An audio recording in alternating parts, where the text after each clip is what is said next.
Pero quizás introduciendo este texto, lo cierto es que a ti y a mí nos encantaría que las cosas siempre se hagan como nosotros queremos, al modo nuestro. Cuando yo prediqué este sermón hace 8 meses, yo le llamé Siguiendo a Cristo a su manera o a tu manera. Y lo he predicado en varias congregaciones, quizás como en 8 congregaciones alrededor del mundo, este mismo sermón. Y creo que por la ocasión corrobora o va muy bien con incluso el mensaje que nosotros teníamos listo para deliberar en esta mañana en 1 Corintios capítulo 1, versos 17 al 22. Pero lo ciertísimo es que a nosotros nos encantaría forjar a Cristo, su iglesia, nuestra vida, lo que hemos de ser y hacer a nuestro modo. En lo que respecta al Evangelio, lo cierto es que a nosotros nos encantaría un Cristo que no hubiera padecido. Y eso está claro aquí en nuestro texto, cuando Cristo le comunica a Pedro o al grupo o a la gente, a sus discípulos, bajando, por cierto, del monte, lo que le iba a pasar. Pedro se escandaliza y le toma parte y le reconviene diciendo: ¡ay, Señor, que nunca te pase eso! ¿Cómo tú vas a decir esas cosas? Nos encantaría un Cristo sin padecimiento de ninguna clase. Nos encantaría un cristianismo que desde que nos salvan nos llevasen al cielo y no nos dejasen aquí en la tierra. Hay un sinnúmero de cuadros de cómo los hombres y sus religiones quisieran que sea su Cristo. Por ejemplo, el Mesías Cristo que querían los judíos debía ser uno político humano que sometiera a todos los poderes bajo sus pies y que gobernara en favor de los judíos en primer lugar. Pero no se le dio. Los ebionitas, una de las primeras herejías del cristianismo, una secta judía del primer siglo, creían en Cristo, pero en un Cristo insuficiente a quien el feligrés de esa secta tenía que ayudar guardando la ley de Moisés. Y vemos un ejemplo fiel de este asunto en el libro de los Gálatas. Los gnósticos, también una religión que inició en el primer siglo de la era cristiana, querían a un Cristo que no fuera hombre, como tú y como yo. Para ellos, la carne, lo material, es muy pecaminoso y muy bajo y de muy mala categoría, igual como lo proponía el platonismo. Y para ellos esto era muy bajo, muy pobre, hasta pecaminoso y sucio. Y para ellos el Cristo que vino en su mente, y le estoy hablando de gente que quería ser cristiana, pero este grupo particularmente se llamaba gnóstico, igual que los ebionitas. Ellos creían en Cristo, pero a su modo. Los gnósticos decían que el Cristo que estaba entre nosotros cuando caminó aquí era un Cristo aparente. Era alguien que, como un ángel más o menos, tenía una apariencia humana, pero que no estaba hecho de carne y hueso como tú y yo vemos. Claramente contrario a todo el sentido de las Escrituras. Los apóstoles arremetieron seriamente contra estas dos sectas en sus días, porque éstas surgieron justamente en los tiempos de los apóstoles. Tanto los ebionitas, que querían a un Cristo a su manera, es decir, a un Cristo que, vino del cielo, es un enviado de Dios y todo eso, pero Él no es suficiente para salvar. A Él hay que ayudarle. Para verdaderamente seguir a ese Cristo y estar correcto en Él, hay que judaizar, hay que circuncidarse, hay que obedecer los lineamientos mosaicos. Pero para nada el Cristo de las Escrituras es ese. Pedro quería un Cristo que no llevara la cruz. Los musulmanes dicen hasta el sol de hoy que Alá salvó a Jesús de la ignominia de la cruz y que por tanto ellos aman más a Cristo que los cristianos. Para los musulmanes, más de 800 millones de habitantes sobre la faz de la tierra, el Cristo de las Escrituras fue verdad, salvo que cuando lo iban a crucificar, el Padre lo raptó del planeta y se lo llevó al cielo. Pero el Evangelio nuestro nos cuenta una historia totalmente diferente, y este es el Evangelio de la cruz de Cristo, la verdad de Dios. El Cristo que el hombre debe ser uno sin sufrimiento y sin cruz. Los hombres nos resistimos a la idea de que Dios haya tenido que someter a Cristo a tal ignominia. Aún para los cristianos muchas veces es un poco escandaloso y horrendo. Me acuerdo cuando salió la noticia, la película de Mel Gibson, de la Pasión de Cristo, los comentarios incluso de cristianos, que eso no pudo ser así, que eso es muy cruel, que cómo es posible. Yo les quiero contar a ustedes que Mel Gibson no pudo captar bien los terrores que le acontecieron a nuestro Señor Jesucristo en el Evangelio. No fue así, fue peor de ahí. Su rostro fue completamente desfigurado y su cuerpo parecía una masa deforme. Eso es lo que nosotros vemos aquí en el Evangelio. No tuvieron compasión de él. De hecho, la semana pasada cuando predicábamos, cuando Pilato tomó a Cristo para azotarlo, para que los judíos desistieran de la idea de crucificarlo, los azotes no fueron 2 latigazos. Cuando la fraseología anima a uno a ver a que cuando Pilatos tomó esa prerrogativa en sus manos, los castigos fueron tan fuertes que estaba flagelado por todas partes y ensangretado, de tal manera que cuando la gente le viera así, dijera, ¡ay ya, déjenlo! Y no fue eso lo que pasó. Siguieron gritando uno tras otro, ¡crucifícale, crucifícale! Sufrir no es bienvenido para ningún ser humano, para ninguno. No la aceptamos, ni para nosotros, ni para nuestros seres queridos. Nosotros podríamos ver una película con todo el gusto, o una pelea de boxeo hasta que les rompan la mandíbula al otro, pero si no es mi hermano, si no es mi primo, si no es un amigo cercano, si no es alguien que tiene algo que ver conmigo. Es decir, a un tercero, a nosotros no nos importa que le pase lo que le pase. Justamente esa fue la razón del Cristo, pero cuánto menos nos gustaría a nosotros que nuestro Dios padezca esas cosas, cuánto menos para nosotros. Miren, hermano, lo mismo vale aquí la respuesta pedrina. Cuando Cristo le comenta, otra vez, verso 21, dice, desde entonces comenzó Jesús a declarar a sus discípulos que le era necesario ir a Jerusalén y padecer mucho de los ancianos, de los principales sacerdotes y de los escribas, de esa partida de bandido, y ser muerto y resucitar al tercer día. Pedro no captó, ni ninguno de sus discípulos, la coletilla de resucitar al tercer día. Ellos tomaron la figura de la masacre. Y en el verso 22, entonces Pedro, tomándolo aparte, comenzó a reconvenir diciendo, Señor, pero ten compasión de ti, en ninguna manera esto te acontezca. La respuesta de Pedro es muy humana. Cualquiera de nosotros habría hecho lo mismo.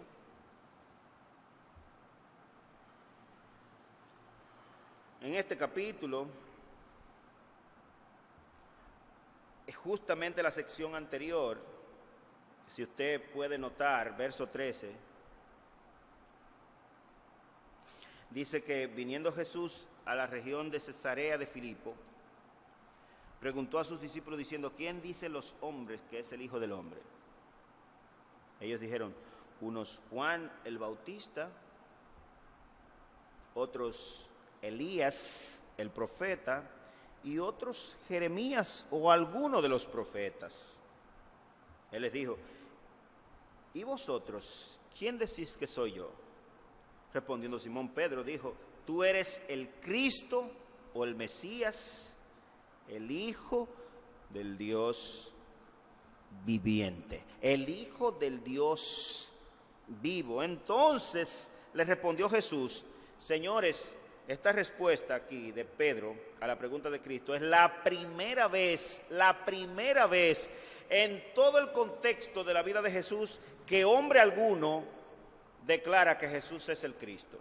Usted puede buscar todo para atrás y nadie, ninguno, ni sus hermanos creían en él. Nadie había confesado. Sin embargo, fíjense aquí que esta confesión de Pedro, previo a la que ya vimos en el pasaje que estamos considerando, esta confesión de Pedro le vino de una manera sobrenatural, porque el punto aquí es mirar que ese hombre que estaba ahí enfrente es el Cristo, a pesar de los muchos milagros, a pesar de todas las cosas que hizo, a pesar de sus grandes obras. Es un imposible para el hombre, a menos que el Espíritu de Dios revele a la mente y al corazón de un hombre particular que ese es el Cristo. Miren cómo le dice el Señor Jesús en el verso 17. Entonces le respondió Jesús: bienaventurado eres, Simón, hijo de Jonás, porque no te lo reveló carne ni sangre, sino mi Padre que está en los cielos. No te lo reveló carne ni sangre. Es imposible que los hombres sin el Espíritu Santo llamen a Cristo Señor. No hay forma para que un ser humano, tú y yo y cualquiera, pueda proclamar el señorío de Cristo en su vida y en el universo de manera estatutaria y obligatoria. Tiene que haberle sobrecogido el Espíritu Santo de Dios y haber venido a Él. Eso no se declara así. Los hombres no queremos a un Cristo crucificado. Los hombres no queremos a un Dios mequetrefe y postalita que cualquiera pueda disponer de Él. Los hombres no estamos acostumbrados a la idea del sufrimiento. Todo el texto anterior, todo ese texto que nosotros hemos leído y todo el capítulo en sí trata sobre el futuro inmediato de nuestro Señor Jesucristo. Vemos que Pedro lo toma aparte como tal y le dice: ay no, eso no puede sucederte, oh Cristo. Y Jesús comienza a declarar a la gente sobre lo que implica ser cristiano. Pero ese versículo 21 es una declaración exhaustiva del Evangelio del Señor Jesús. Desde entonces comenzó Jesús a declarar a sus discípulos que le era necesario ir a Jerusalén.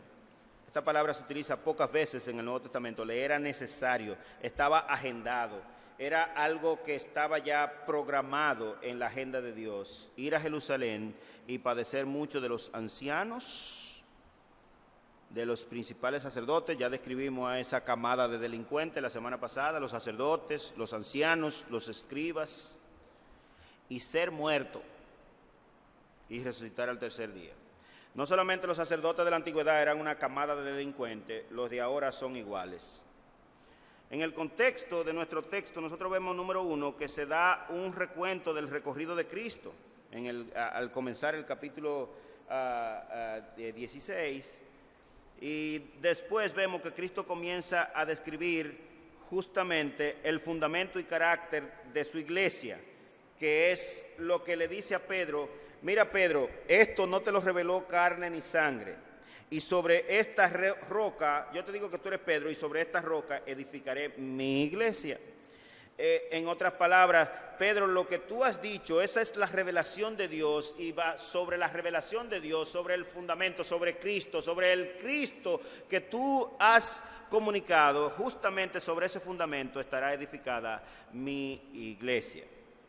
Esta declaración de Pedro presenta la descripción y el fundamento justamente de la iglesia de Cristo. Pero en el verso 21 aquí nosotros lo que vemos es, hermano, y yo creo que debes tomar nota, por lo menos en tu mente, de este punto, porque en ese pasaje está contenido lo que nosotros llamamos la fórmula completa del Evangelio, o el Evangelio completo. Varias veces en las Escrituras nosotros vamos a ver justamente la misma referencia, justamente igual. Aquí en el Evangelio de Mateo, aparte de los últimos del capítulo 20, de los capítulos 27 y 28, especialmente el capítulo 27, nosotros vemos este mismo relato del Señor Jesús 3 veces comunicado a los apóstoles en un periodo relativamente corto de tiempo. Pero después nosotros vemos a los apóstoles durante todo el recorrido del Nuevo Testamento, comenzando en el libro de los Hechos, una y otra vez, y les voy a citar algunos versículos en breve, relatando justamente este paquete de eventos que aquí en nuestro texto se dice: desde entonces comenzó Jesús a declarar a sus discípulos que le era necesario ir a Jerusalén y padecer, y ser muerto y resucitar al tercer día. Padecer, ser muerto y resucitar al tercer día. Ese es el Evangelio. Ese es el Evangelio de Cristo. Yo creo que Pablo en 1 Corintios 15, si tú puedes ir allá conmigo, lo declara magistralmente. De nuevo, versículo 2 de 1 Corintios capítulo 15, por citarle un ejemplo de cómo se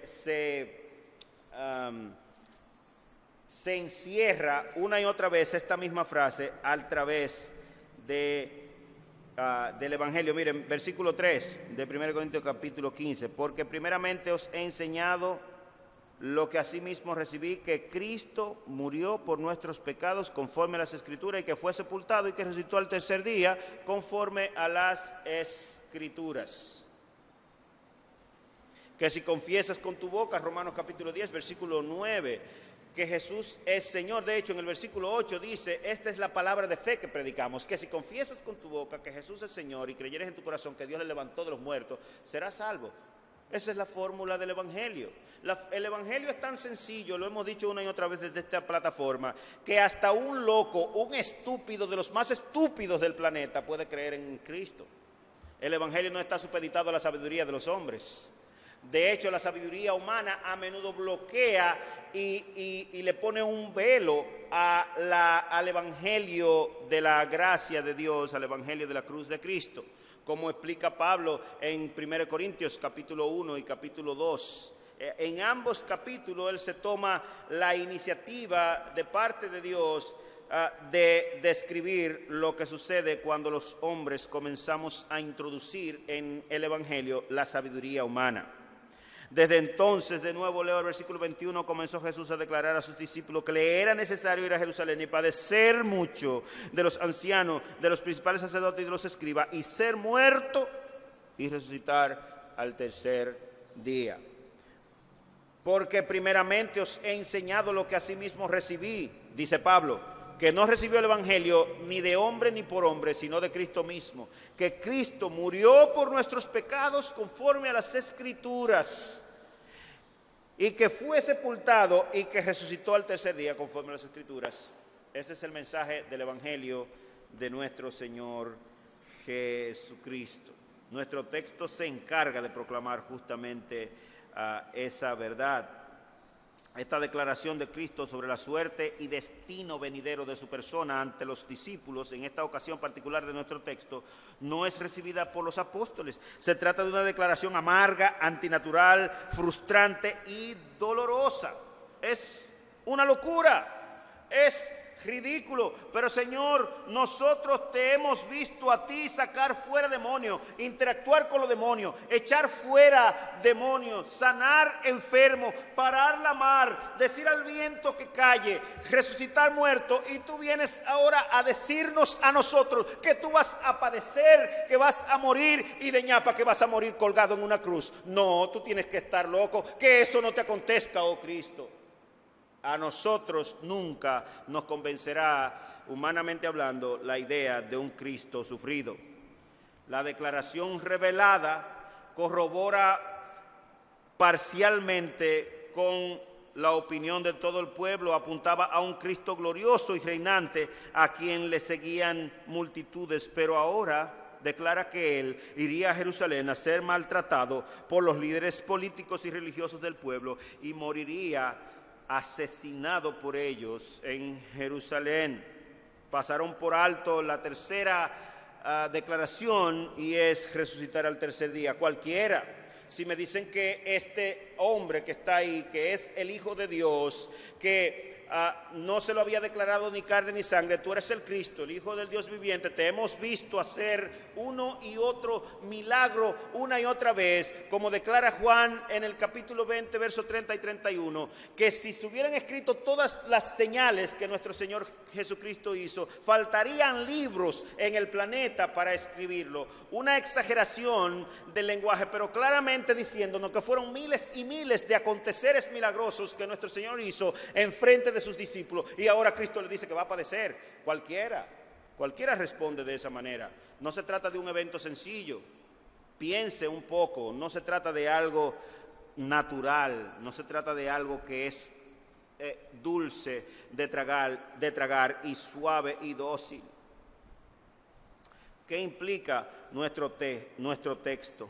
Esa declaración ruda y amarga desequilibra a cualquiera. Si usted hubiese estado allí, le hubiera pasado lo mismo. Cuando usted lee Juan capítulo 14, donde Jesús había justamente hecho esto, le había declarado a sus discípulos que él iba a padecer, dice el pasaje, y lo declara, y lo vemos también en el Evangelio según San Marcos, en las 3 declaraciones de Cristo de su muerte y resurrección, que los discípulos se entristecieron en gran manera, muy tristes, muy amedrentados, y no es para menos. No es para menos. Es una noticia amarga y dura. Además de ser anticarnal, antinaturaleza, los seres humanos detestamos de nuevo el sufrimiento. Por eso, en 1 Corintios capítulo 1, Pablo desarrolla el tema del Evangelio y cuáles son las aptitudes y respuestas que provoca el Evangelio en aquellos que no son creyentes. Vaya conmigo allá. Es interesante notar aquí que este Evangelio de los sufrimientos y padecimientos del Mesías, el Evangelio de la cruz de Cristo, no es bienvenido en los corazones de los hombres. Un Dios así nadie lo quiere. Verso 18 dice, porque la palabra de la cruz, oiga, es locura. Locura, debió traducirse mejor, estupidez a los que se pierden, pero a los que se salvan, esto es a nosotros los creyentes, es poder de Dios. Es algo que tiene que ser revelado por la fe. Una cruz, un Cristo crucificado, ejemplificando la potencia de Dios. Sí, para ello hay que entender la revelación profética de Dios dada desde el comienzo, desde Génesis. Cuando nosotros analizamos el Génesis y los libros del Antiguo Testamento, nosotros vemos un continuo padecimiento y sacrificio en pro del perdón de los pecados, y eso es lo que Cristo está haciendo aquí. Verso 19, porque está escrito de 1 Corintios capítulo 1, destruiré la sabiduría de los sabios, o la sofía de los sofos, o la filosofía de los filósofos, y desecharé el entendimiento de los entendidos, o el conocimiento de los que tienen inteligencia. ¿Dónde está el sabio? ¿Dónde está el escriba? ¿Dónde está el disputador de este siglo? ¿No ha enloquecido Dios la sabiduría del mundo? Sí, la ha enloquecido, claramente. Romanos capítulo 1, verso 23 en adelante. Pues ya, verso 21, que en la sabiduría de Dios, el mundo no conoció a Dios mediante la sabiduría humana, si pudiéramos decirlo así. Agradó a Dios salvar a los creyentes por esta locura, por la locura de la predicación de este evangelio de la cruz, de este evangelio que propone a uno que fue sacrificado, que fue colgado allá en un madero, porque no había manera de remitir los pecados, no hay manera en la teología, en la mente de Dios, en la disposición de Dios de perdonar los pecados a nadie, a menos que alguien pague por esos pecados con la muerte, puesto que la paga del pecado es nada más y nada menos en la mente de Dios, en la declaración de Dios, que la muerte. La paga del pecado es la muerte. Cuando Cristo subió a esa cruz, cuando Cristo fue colgado por los hombres, gentiles y judíos, sacerdotes, escribas, religiosos del entonces, en esa cruz, Él debía ir allí. Le era necesario hacer eso, porque esa era la única ofrenda que podía ser perfecto para siempre a los santificados. Esa era la única manera prevista por Dios y establecida en la misma divinidad que podía librarnos a nosotros de la desgracia y de la destrucción y la muerte que provoca el pecado. Pues ya que en la sabiduría de Dios el mundo no conoció a Dios mediante la sabiduría, agradó a Dios salvar a los creyentes por la locura de la predicación. Miren la reacción de nuevo, porque los judíos piden señales y los griegos buscan filosofía. Pero nosotros predicamos, fíjense, los judíos, los gentiles o los griegos, dos divisiones en la raza humana, pero no están ahí incluidos los creyentes, verso 23. Pero nosotros predicamos a Cristo crucificado. Ven acá, Pablo, pero Cristo resucitó. ¿Y por qué tú me dices a mí que predicamos a Cristo crucificado, Pablo? ¿Tú estás bien, Pablo? ¿Es al Cristo glorificado que nosotros predicamos? Sí, hermanos, el Cristo que cargó con nuestros pecados fue el Cristo en la cruz. Claramente el Evangelio no está completo si lo dejamos ahí, porque la declaración del Evangelio, tanto en nuestro texto como en los demás textos del Nuevo Testamento, pregonan a un Cristo que no solamente murió en la cruz, sino un Cristo que resucitó de entre los muertos al tercer día. Y esta declaración sencilla de este Evangelio, el Evangelio de la cruz, es para los judíos una piedra de tropiezo.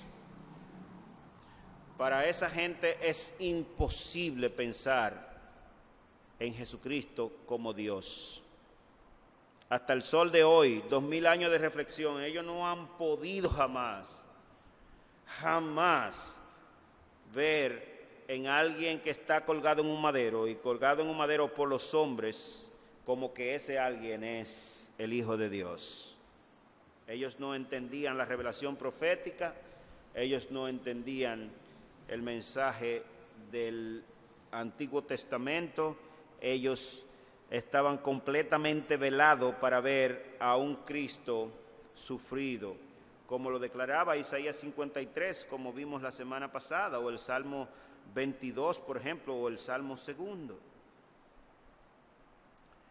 Pero nosotros, cristianos, creyentes, salvos por la gracia de Dios, predicamos a Cristo crucificado. Para los judíos, de nuevo, por tercera vez, ciertamente tropezadero. Para los gentiles, locura. Mas para los llamados, sean judíos o griegos, Cristo, poder de Dios y sabiduría de Dios. Hermanos, ¿por qué no nos avergonzamos y estamos dispuestos a que se nos arranque hasta la garganta, si quieren, en pro de este Evangelio? ¿Por qué no nos avergonzamos del Evangelio? No nos avergonzamos del Evangelio, en palabras del mismo apóstol, porque este Evangelio es el poder de Dios, es la única provisión de Dios en la eternidad, porque este Cordero fue inmolado desde el principio de la creación. Dios lo había separado desde antes de la creación de Adán, justamente para ese momento particular, cuando en la soberanía de Dios y en la gracia de Dios, los pecados de los hombres iban a ser cargados por un hombre, pero un hombre que es Dios, en un madero en la cruz. Sí, eso fue lo que pasó. Ese es el misterio del Evangelio de Dios. Un domingo como hoy se celebra en la tradición de la Semana Santa la resurrección de nuestro Señor Jesucristo. El domingo pasado era el famoso domingo de Ramos, como le dicen, cuando Cristo entró a Jerusalén y le pusieron ramitos para que Él entrara. y estaba entrando conscientemente, después de haberle anunciado a sus discípulos 3 veces, a Jerusalén, porque era necesario que él fuera a Jerusalén a padecer mucho de los ancianos, de los escribas, de los principales sacerdotes, ser muerto, pero resucitar al tercer día. Ese es el Evangelio. Si tú no sabes qué hablarle a tu amigo, háblale de eso. Eso es lo único que es el Evangelio. No hay otro Evangelio, ni hay otra cosa que sea el Evangelio. Usted puede camuflar ese Evangelio como usted quiere, lo que está haciendo es dañándolo. El Evangelio es eso. Es una declaración sencilla y diáfana, cristalina, de los hechos históricos de Cristo. De los hechos de Cristo en esas últimas horas de su vida en la tierra. Para ellos es una estupidez, para los gentiles, para los hombres. Los hombres buscamos sabiduría, buscamos inteligencia, hurgamos en la filosofía. Nuestras técnicas son lo que portamos a nivel global, pero eso no nos sirve de nada para ver a Cristo y ver a Cristo como nuestro Señor, como el Señor del universo. Para eso tiene que venir una revelación de Dios, como le vino a Pedro. No puede ser revelado ni por carne ni por sangre. Aquí está Cristo declarando lo que le sucederá. El objetivo final del ministerio de Cristo no era sanar a algunos enfermos como había hecho, o alimentar a algunos miles como lo hizo en reiteradas ocasiones. Si Cristo no hubiera hecho ninguna de esas cosas, como quiera habría sido eficaz su muerte expiatoria en la cruz. Pero claramente tenía que hacerlo, todo lo que hizo, como le dijo al enviado de Juan, cuando Juan envió a aquel, capítulo 12 de Mateo, si mal no recuerdo, aquellos discípulos a preguntarle a Cristo, ¿eres tú el que había de venir? Y Cristo le responde, dile a Juan lo que tus ojos ven, dile que los muertos son resucitados, que los cojos andan y que a los pobres les es anunciado el Evangelio. Eso evocaba automáticamente Isaías 39 y 40, lo cual estaba en la mente de Juan el Bautista. Él se lo sabía de memoria, de tal manera que cuando Cristo le está diciendo esto, Juan le está diciendo, sí, yo soy el que había de venir, el que anunciaron los profetas. Así que dile a Juan lo que tú ves. Dile a Juan lo que tú ves. Cristo tenía que hacer eso porque así estaba escrito y así era necesario. Y cuando nosotros vamos a través de los evangelios, los evangelistas son enfáticos recordándonos que eso sucedió para que se cumpliese las escrituras, para que se cumpliese lo que dice la escritura cuando dice tal cosa, etcétera, etcétera. Esa es una parte integral del arreglo de cualquiera de los evangelios, muy particularmente el evangelio según San Mateo y el evangelio según San Lucas. El objetivo final de Cristo, el objeto final del ministerio de Cristo no era esos milagros ni aquellas cosas, era padecer en Jerusalén. Allí terminaría la historia mesiánica en lo que concierne a cómo nosotros vemos las cosas. El fin del ministerio terrenal de Cristo era pagar el precio que propiciaría la ira de Dios, que aplacaría la ira de Dios en favor de los pecadores. El propósito del ministerio terrenal de Cristo era traer muchos hijos a la gloria mediante el arrepentimiento por la fe. El propósito del ministerio terrenal de Cristo era glorificar a Dios con su entrega en rescate por muchos. Este es el Evangelio, así está escrito, así fue necesario. Romanos capítulo 1, verso 1 al 4, Romanos capítulo 10, verso 8 al 10, como citamos, 1 Corintios capítulo 15, versículo 1 al 4, contienen exactamente la misma fórmula del evangelio. Hermanos, ¿y por qué nosotros somos tan enfáticos en el evangelio? Bueno, porque lo que fuimos llamados a predicar fue el evangelio de Cristo. No fuimos llamados a predicar ninguna otra cosa excepto el evangelio de nuestro Señor Jesucristo. ¿Y por qué tanto énfasis en esa fórmula mágica, si pudiéramos decirlo así, o salvadora de Cristo? Bueno, porque parece que la gente no la entiende y hay que insistir una y otra vez. El libro de los Hechos corre a capítulo 2, verso 36, capítulo 3, verso 13 al 15, capítulo 5, verso 30 al 32, 17, 31, 18, 28, justamente en la misma plataforma, declarando una y otra vez la misma fórmula que Cristo declaró delante de sus discípulos. Y es impresionante que Pablo, cuando le está hablando a los Gálatas, le dice que el evangelio que él predica entre los gentiles no lo recibió de hombre alguno. Y cuando él declara el evangelio que recibió, Romanos 8, Romanos 1, 1 al 4, Romanos 8, por ejemplo, verso 10 al 8 al 10, o Romanos 10, verso 8 al 10, 1 Corintios 15, versículos 3 y 4, como leímos, increíblemente el apóstol Pablo está apelando justamente, sin desperdicio alguno, de forma muy diáfana y clara, a esa fórmula de que el evangelio es que Cristo murió, que Cristo padeció, murió y resucitó al tercer día. La resurrección de Cristo marca, si pudiéramos decirlo así, o certifica todo lo que él había hecho y dicho. Si Cristo no hubiera resucitado, vana sería nuestra fe, todavía anduviésemos en nuestros pecados. Pudiéramos nosotros, como los no creyentes, comer y beber, hartarnos de lo que sea, porque mañana moriremos. La vida es esto y ya. Esa es la razón por la que ellos viven así. Esa es la razón por la que ellos le dan todos los gustos habidos y por haber a sus deseos y a su carne, a sus pasiones, guiados por Satanás, como declara Efesios capítulo 2, versículo 1 al 4.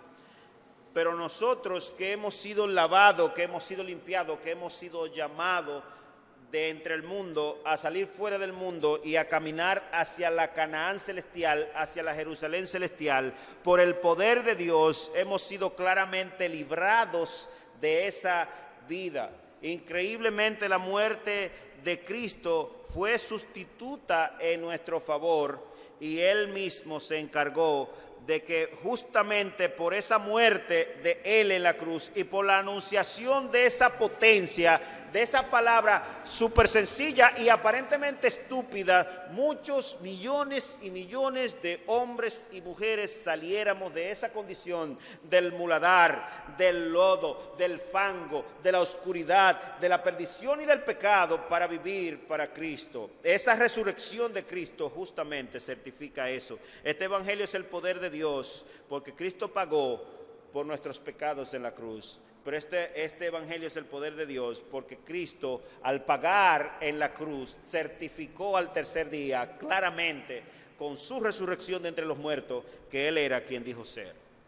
Esta es la palabra de fe que predicamos. Yo quisiera que vaya conmigo a Romanos 8, por favor. Romanos 10, perdón, verso 8.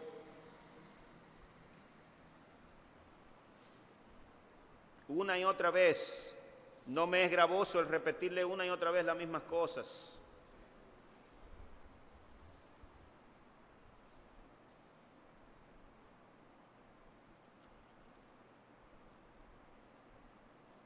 Romanos 10, verso 8, dice: más que dice, cerca de ti está la palabra, en tu boca y en tu corazón. Esta es la palabra de fe que predicamos, que si confiesas con tu boca que Jesús es el Señor y creyeres en tu corazón que Dios le levantó de los muertos, serás salvo. La misma fórmula. Nadie es levantado de los muertos si no ha sido muerto primero. El apóstol simplemente lo asume con la declaración, asume la muerte y los padecimientos de Cristo. Eso es lo mismo que hace Pedro regularmente cuando está predicando el Evangelio en el libro de los Hechos. Ustedes mataron al Cristo, pero este Cristo resucitó y está sentado a la diestra de Dios en la majestad de las alturas. En 1 Corintios capítulo 2, versículo 1 al 5, Pablo vuelve a declarar que el tratar de introducir algún tipo de sofisma o de sabiduría humana a esta declaración del Evangelio es pernicioso. Él dice: así que, hermanos, cuando fui a vosotros para anunciarlo el testimonio de Dios, no fui con excelencia de palabra o de sabiduría, pues me propuse no saber entre vosotros cosa alguna, sino a Jesucristo y a este crucificado. Y estuve entre vosotros con debilidad y mucho temor y temblor. Y ni mi palabra ni mi predicación fue con palabras persuasivas de humana sabiduría, sino con demostración del Espíritu y de poder, para que nuestra fe no esté fundada en la sabiduría de los hombres, sino en el poder de Dios. El Señor ha sido claro. Miren, cuando Pedro estaba hablando en Hechos capítulo 10, justamente anunciando el Evangelio, verso 39, dice: y nosotros somos testigos de todas las cosas que Jesús hizo en la tierra de Judea y en Jerusalén, a quien mataron colgándole en un madero. A este levantó Dios al tercer día e hizo que se manifestase, no a todo el pueblo, sino a los testigos que Dios había ordenado de antemano, a nosotros que comimos y bebimos con él después que resucitó de los muertos. Y nos mandó que predicásemos al pueblo y testificásemos que Él es el que Dios ha puesto por juez de vivos y muertos. De este dan testimonio todos los profetas, que todos los que en Él creyeren recibirán perdón de pecados por su nombre. De este dan testimonio todos los profetas, que todos los que en Él creyeren recibirán perdón de pecados por su nombre. Alabado sea el Dios y Padre de nuestro Señor Jesucristo, que ha provisto justamente esta gracia del Evangelio. Todo esto es un misterio que había permanecido escondido por las edades antiguas, pero le fue revelado a los santos apóstoles del Señor. Por ejemplo, Gálatas capítulo 3, versículo 13, un versículo muy famoso, dice: Cristo nos redimió de la maldición de la ley, hecho por nosotros maldición, porque está escrito: maldito todo el que es colgado en un madero, para que en Cristo Jesús la bendición de Abraham alcanzase a los gentiles, a fin de que por la fe recibiéramos la promesa del Espíritu. A fin de que por la fe recibiéramos la promesa del Espíritu. Este es el santo Evangelio de Jesucristo, el Evangelio de la cruz de Cristo, del Cristo resucitado. El que creyere será salvo y el que no creyere será condenado. Marcos 16, 15. Por lo demás, nadie nos prive de esta gloria del Evangelio de Cristo. Llevamos en nuestro cuerpo las marcas del Evangelio de Cristo, y que a nosotros, como dijo el apóstol Pablo refiriéndose justamente a los Gálatas, nadie nos sea molesto porque llevamos nosotros en nuestro cuerpo las marcas del Evangelio de nuestro Señor Jesucristo. Ciertamente, hermanos, el mismo derrotero que modeló el Señor Jesucristo, por alguna razón divina, es el que nosotros debemos llevar. La paga será después. La paga no es aquí. La paga será cuando aparezca el príncipe de los pastores. Claramente, muchos evangelistas desesperados, yo no sé si bíblicos o del diablo, han querido venderle al pueblo de Dios un reino aquí y ahora, lleno de beneficios y de bondades. Pero en estos últimos tiempos, es decir, desde la primera venida de Cristo hasta la segunda venida de Cristo, el Evangelio seguirá siendo el Evangelio de la cruz de Cristo. La vida piadosa seguirá siendo la misma vida piadosa que trae consigo muchos maltratos, desafueros y rechazo de los hombres. El Evangelio no apunta a ninguna otra realidad. Es decir, hermanos, fue fuerte para los apóstoles el oír que nuestro Señor terminaría así, humanamente hablando. Pero fue más fuerte para ellos porque en el mismo pasaje que nosotros tenemos en Mateo capítulo 16, Jesús, aprovechando la ocasión, anuncia el costo mismo del discipulado, de seguir a Cristo. Entonces Jesús le dijo a sus discípulos, si alguno quiere venir en pos de mí, en el mismo pasaje, niéguese a sí mismo.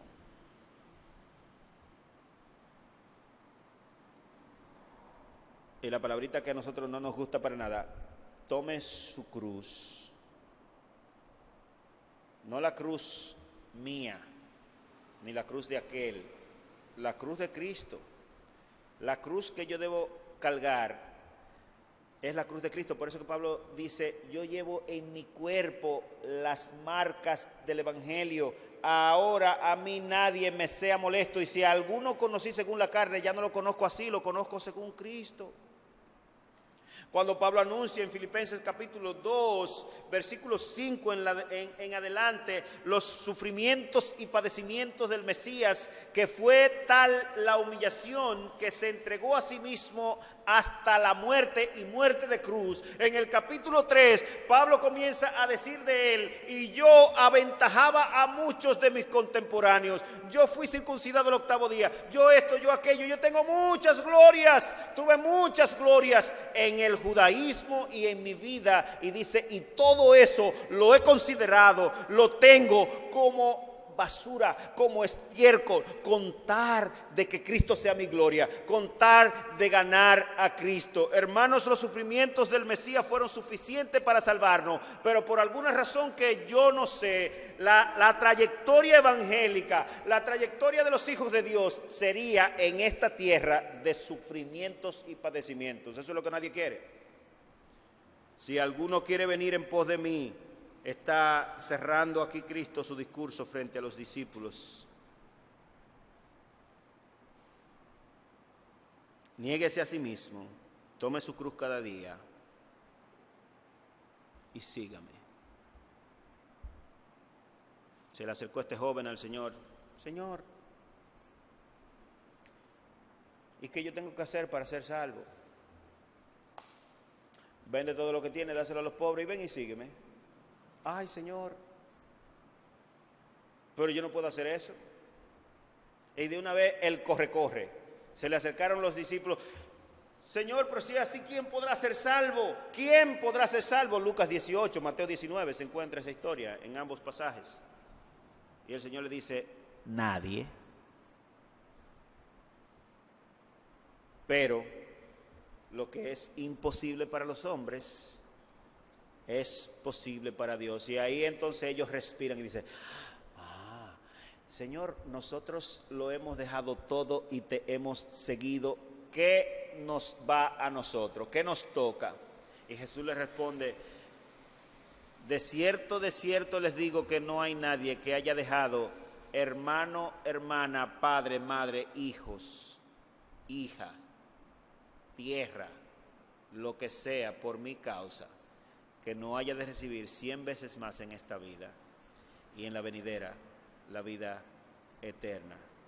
A nosotros nos encantaría que nos den ese paquete de inicio, ¿verdad? Bueno, Señor, pero tú dijiste, hermanos, la historia de la redención, la historia evangélica muestra cómo a menudo los misioneros, los hombres de Dios, pastores, predicadores del evangelio, cristianos fieles, han sido objeto de burla, de padecimientos a veces tan fuertes como lo del mismo Mesías, a veces tan densos como los mismos que padeció Cristo. Se dice de Pedro que también lo crucificaron y él, para no morir en la misma forma que nuestro Señor Jesucristo, dijo que le crucificaran boca abajo. Las historias verdaderas dan fe de millones y millones de hombres que han dado su vida por la causa del Evangelio. La razón por la que hay que dar la vida por el Evangelio es porque el Evangelio es odioso a los gentiles y también a los judíos. Quisiera cerrar con el verso de Apocalipsis capítulo 6 como consuelo. Capítulo 6, verso 9. Apocalipsis capítulo 6, verso 9. Este es el consuelo para los creyentes. Por lo menos desde este púlpito. Verso 9. Cuando abrí el quinto sello, Juan, teniendo una visión del porvenir, vi debajo del altar vi debajo del altar las almas de los que habían sido muertos por causa de la palabra de Dios y del testimonio que tenían. Ese no es Cristo. Por causa del testimonio de Dios y de la palabra y del testimonio que tenían. Por causa de la palabra de Dios y del testimonio que tenían. Estamos hablando de creyentes, de evangélicos, de cristianos. Miren el verso 10. Y clamaban a gran voz diciendo: ¿hasta cuándo, Señor santo y verdadero, no juzgas y venga nuestra sangre de los que moran sobre la tierra? Y se les dieron vestiduras blancas y se les dijo consuelo, que descansasen todavía un poco de tiempo hasta que se completase el número de los consiervos y sus hermanos que también habían de ser muertos como ellos. El evangelio de nuestro Señor Jesucristo es un evangelio victorioso, pero termina en la cruz. Nuestro Señor Jesucristo fue victorioso desde el momento en que hizo su entrada triunfal en la tierra, pero terminó en un madero. Sin embargo, la gloriosa esperanza que nos embarga a nosotros, a ti y a mí, hermanos, es que esas horas en el madero y las horas que padeció nuestro Señor en la tumba fueron unas pocas. Desde allí se levantó de los muertos al tercer día, domingo muy de mañana. Se apareció a unas mujeres, después a Pedro y a Juan, después a los 12, después a 2 de los discípulos que iban camino a otra ciudad, después volvió a aparecerse durante 50 días a muchos hermanos, dándole fe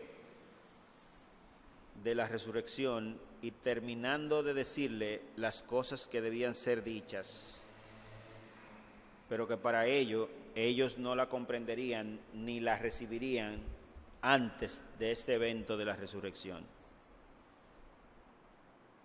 El Antiguo Testamento es una figura clara de nuestro Señor Jesucristo y apunta al sacrificio.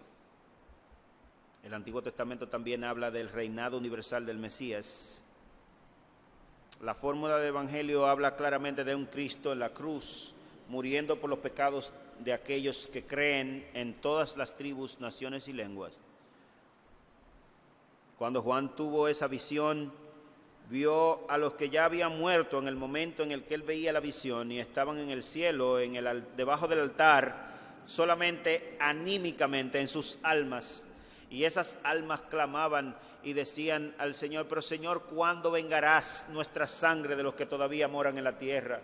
Y el Señor les responde a ellos, le da vestiduras blancas y le dice que aguarden tranquilamente hasta que se cumpla el número de sus consiervos, los que habían de morir igual que ellos, por causa del testimonio que portaban. Hermanos, nosotros somos seguidores de Cristo. Y a pesar de que nuestra esperanza ciertamente es que hemos de resucitar de resucitar de entre los muertos como Él resucitó al tercer día, 1 Tesalonicenses capítulo 4, verso 13 en lo adelante, Apocalipsis capítulo 20, 21, 1 Corintios capítulo 5, esa es nuestra esperanza, pero en lo que aguardamos no ha habido jamás un creyente que no tenga que padecer. El camino del Evangelio es un camino de espinas.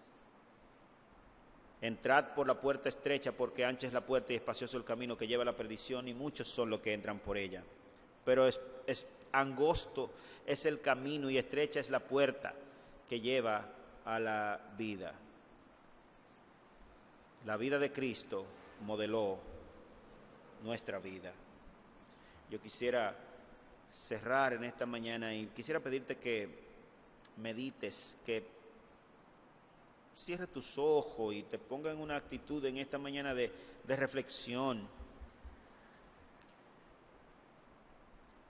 Agradecemos a Cristo porque Él resucitó. De hecho, en Hechos capítulo 1 introduce el libro diciéndole a los discípulos que por qué se quedan así tristes y como desconcertados porque veían ir a Cristo al cielo para quedarse allá. Le dijo, porque así mismo como ustedes les ven ir, Él mismo, llegado el tiempo, vendrá. Nuestro Señor Jesucristo, un día de estos, aparecerá en las nubes y todo ojo le verá. Él resucitó al tercer día de entre los muertos, después de haber pagado por los pecados de todos los hombres, mayormente de los que creen. Y ese es el evangelio que se nos ha dejado y predicado por 2000 años, y ese es el evangelio que predicamos.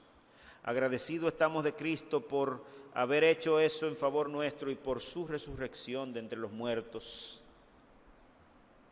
para darnos esperanza. Porque si creemos que Cristo murió y resucitó, así también traerá Dios con Jesús a los que durmieron en Él. Y Cristo sí resucitó.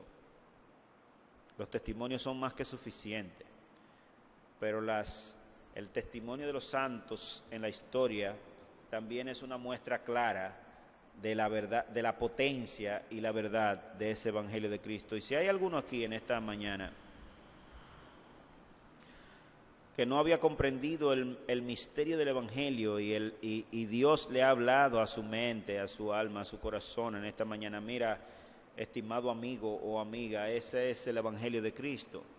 Esa es la manera como los hombres dejamos de ser lo que somos para volvernos a Dios y a sus caminos. Esa es la única provisión de Dios, pero es una provisión gratuita que no demanda de ningún tipo de sabiduría humana, sino de una rendición completa al señorío de Cristo. Dile ahí en tu corazón, Señor Jesús, gracias por el sacrificio que hiciste. Yo reconozco mi condición, mis pecados, y me entrego a ti, Señor. Te doy mi mente, mi corazón, mi vida, mis pasiones, mis deseos, mis metas y hasta mis logros, los rindo a los pies de tu cruz.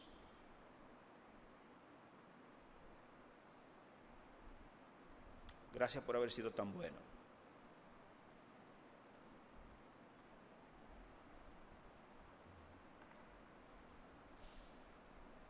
En los méritos de Cristo, rogamos. Amén. Amén.